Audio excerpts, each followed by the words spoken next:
Hello, hello. This is Dee from the Fishing Gardeners, and at my neighbor's yard. And check this tree out right here. This is a jujube, and I don't know which type of jujube, but look at it go. Look how big this tree is.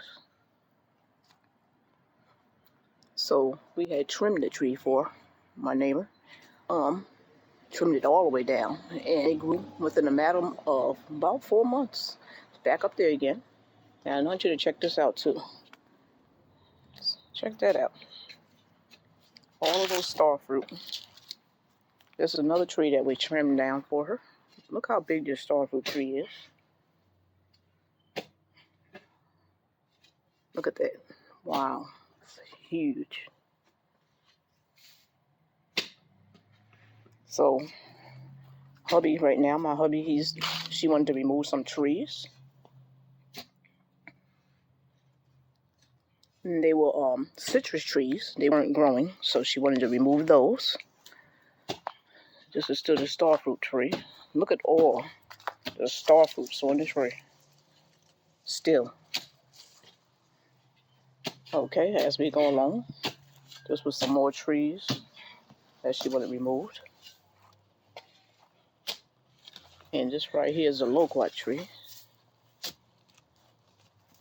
Look at the loquats on this tree.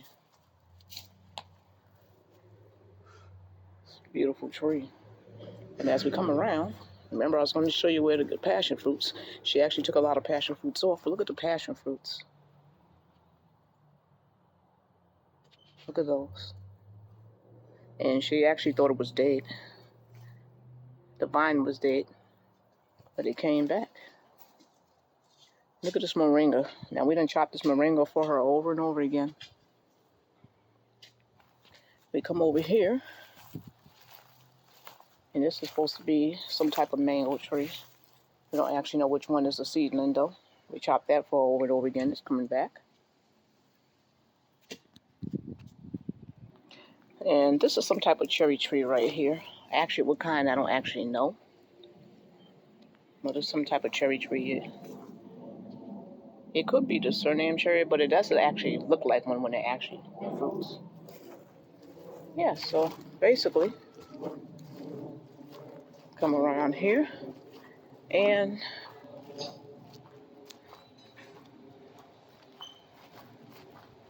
she has the mango tree. And this right here is the avocado tree. And that one's the Suriname cherry right here. All right, so just bringing you this little info on my neighbor's yard, like I told you. Go ahead and close this out. So yeah, so that's the neighbor's yard. Okay, hopefully you enjoyed this video content. It's been a while since I've been doing videos. Been under the weather a little. I'll be bringing you some more videos. And hopefully you're having a blessed day. Enjoy. Goodbye. Oh, and yeah, the reason why you see those out there is because we were going out of town, and there's so many star fruits that you can't even keep up with them. So a lot of these right here, some of them will go to waste. Some of them she will wind up making some type of juicing with them. Okay, so enjoy the rest of your day. Have a nice day. Goodbye.